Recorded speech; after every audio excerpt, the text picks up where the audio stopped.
Sir ये बताइएगा कि एक नहीं, मैं अपनी इंट्रोडक्शन में कोई बीसियों स्कैंडल्स गिनवा चुका हूं जो सिर्फ इस हुकूमत में सामने आए हैं, और वो करोड़ों के नहीं, वो कई अरबों के होते हैं, बल्कि कई सैकड़ों अरब के होते हैं। चीनी का स्कैंडल है, आटे का स्कैंडल है, फिर गवादर का स्कैंडल है, और बिजली की तकसीमकार कंपनियों के हवाले से ओवर बिलिंग के स्कैंडल्स हैं। सर क्या इस वक्त जो इंटरनेशनल ट्रांसपेरेंसी की रिपोर्ट है जिसमें कहा जा रहा है कि परसेप्शन इंडेक्स जो है करप्शन का, वो उसमें इजाफा हुआ है, आपके मुताबिक करप्शन एक बहुत बड़ा मसला तो है ही सही, आपके मुताबिक इस हुकूमत ने क्या करप्शन में ज्यादा हाथ रंग लिए अपने गुज़िश्ता हुकूमतों के, या पाकिस्तान को इसी तरह की अफरियत का आगे भी सामना करना पड़ेगा? Hey, बिस्मिल्लाहिर्रहमानिर्रहीम, वाली साहब, thank you very much for having me here. देखिए, ये करप्शन या परसेप्शन इंडेक्स ये सब किताबी बातें हैं। प्रैक्टिकली स्पीकिंग, हाँ, अगर किसी का नाम आता है और कोई रियली इन्वॉल्व हो, जैसे माजी में हम देखते थे कि ट्रांसफर पोस्टिंगों में लोगों के नाम आते थे, या अगर शुगर स्कैंडल अगर आता है तो किसी की सब्सिडी अगर किसी ने ले ली है अपने एडवांटेज पे, या किसी ने अगर कोई ऑब्वियसली पैसे बनाए हैं, तो वो तो बिल्कुल ठीक है, हक बजाने में हमें इनको बिल्कुल डील करना चाहिए। और हमारे पास इदारे हैं, एफआईए है, नैब है, वो उनको अपने तरीके से निपट ले। पर देखिए, स्कैंडल में हमारे साथ सबसे बड़ा मसला क्या होता है कि हम स्कैंडल को आइडेंटिफाई तो जरूर कर देते हैं कि जी ये स्कैंडल है। अब जैसे चीनी का स्कैंडल आपने कहा, बिल्कुल आग बचाने में आप इसको कहने पे।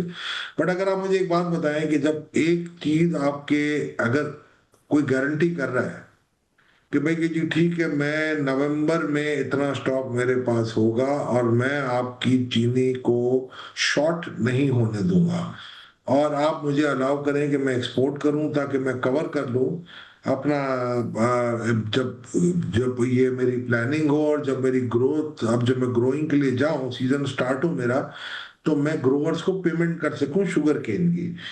तो अगर आपकी एक डिपार्टमेंट है, वो अगर कहता है हाँ जी इतनी चीनी है, रेट नहीं बढ़ेंगे, तो जाहिर बात है एक डिसीजन होता है।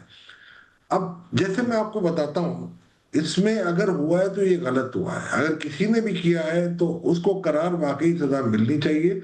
और ऑब्वियसली जब हम्म। एसोसिएशन, जैसे all Pakistan sugar mill association ने अगर ये गारंटी की है कि जी ये अवेलेबिलिटी होगी, तो आपको उनके ऊपर ये जुर्माने लगाने चाहिए कि जी ठीक है, आपने गारंटी की थी, अब आप हमें सप्लाई करें, वरना हम आप पे ये हम्म। जुर्माना लगाएंगे। एक लतीफा हमने सुना था बचपन में, एक साहब हैं और वो दरवाजा खोलते हैं तो उनके सामने केले का छिलका पड़ा होता है। तो जैसे ही वो केले के छिलके को देखते हैं तो बेख्तियार बोल पड़ते हैं कि या अल्लाह, आज फिर फिसलना पड़ेगा। सर ये आपकी बात बिल्कुल बजा कि डिपार्टमेंट्स ने ये रिपोर्ट दी कि जनाब कि सरप्लस में चीनी है, हम कवर कर लेंगे। लेकिन ये हर साल हो, और न जाने, मुझे तो याद भी नहीं जब से हमने होश संभाला, ये हर साल की कहानी है कि चीनी जायद थी, बाहर भेज दी, अब कम पड़ गई, बाहर से मंगवानी पड़ रही है। तो सर तब आपको नहीं लगता इसका एहतसाब होना चाहिए कि एक ही पैटर्न है, रिपीट होया जा रहा है? मैं आपको एक बात बता रहा हूँ ना कि अब मेन पैसे तो पिछले साल तो ये होता था कि ईरान और अफगानिस्तान स्मगल हो जाते थे, ठीक है ना, कि नेक्स्ट डोर है, जी। चली जाती थी, पैसे आ जाते थे, सब कुछ समझ पड़ जाते थे। अब तो समझ की बात ये नहीं है, मैं आपको खुद कह रहा हूँ, मैं ये नहीं कह रहा कि किसी अकाउंटेबल को छोड़ दिया जाए। हाँ देखो, सबसे बड़ा जो स्कैंडल हुआ था, जो कि मेरा ख्याल है केयरटेकर सेटअप की फाइनेंस मिनिस्टर के दौर में हुआ था, वो वीट का था।